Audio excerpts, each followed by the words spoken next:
We have a significant NHL trade. Ryan Johansen is on his way to Colorado. We'll discuss how this affects both the Predators and the Avalanche, and of course the return going to Nashville. All that coming up next. So welcome back to another video here at Top Shelf Hockey. As I mentioned, we have a pretty significant NHL trade between two Western Conference NHL clubs today. Longtime NHL forward and centerman Ryan Johansen has been traded from the Nashville Predators over to the Colorado Avalanche. Now, Johansen's 30 years old as we speak, has 2 years left on his contract at $8 million average annual value for salary cap purposes. The Nashville Predators are retaining 50% of this for the remaining 2 years of the deal. So that's pretty significant. The Avalanche get Johansen at $4 million a pop. Now that's, you can say what you want. I know Nashville has been probably fairly underwhelmed and, not the greatest thrilled with the results from their top centers like Johansen and Dufour over the last number of years. They're both getting $8 million contracts. They've at times lived up to it, but at times they haven't. And both players, you could say, have had their fair share of inconsistencies, really. And it's not shocking here that new GM Barry Trotz was going to move at least one of them out to try to change things up. Now, to me, I don't think this signals a rebuild in Nashville. I do wonder what else they might be up to. So we'll see how this is going to work out. But obviously, he was in Nashville for 7.5 years. Obviously, his trade originally came from the Blue Jackets after a contract dispute. He was traded for Seth Jones. That trade, you could say, worked out pretty well for both teams in their early stages. But long term, I think the Jackets had the better part of the Seth Jones deal on that side of it. Now, going the other way is pending unrestricted free agent forward Alex Galchenyuk. That is it. He played 11 games in the NHL last year with the Avalanche and put up 0 points.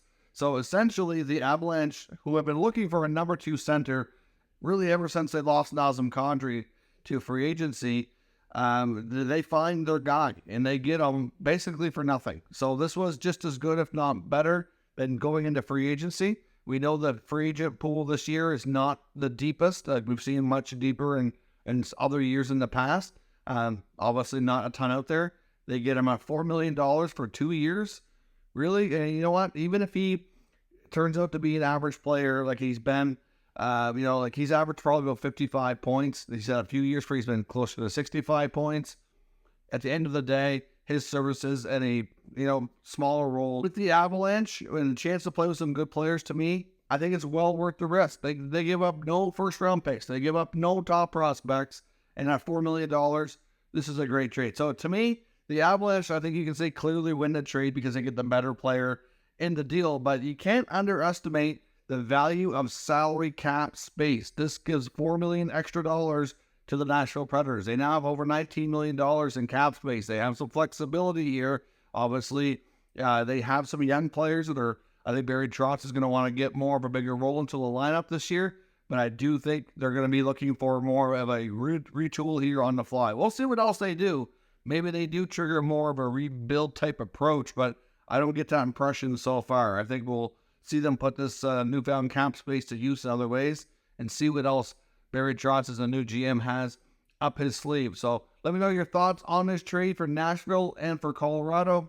The Avalanche get the number 2 center they've been looking for a long time. The Nashville Predators get themselves a much needed extra amount of salary cap space. I think this deal could work in the benefit of both clubs long term.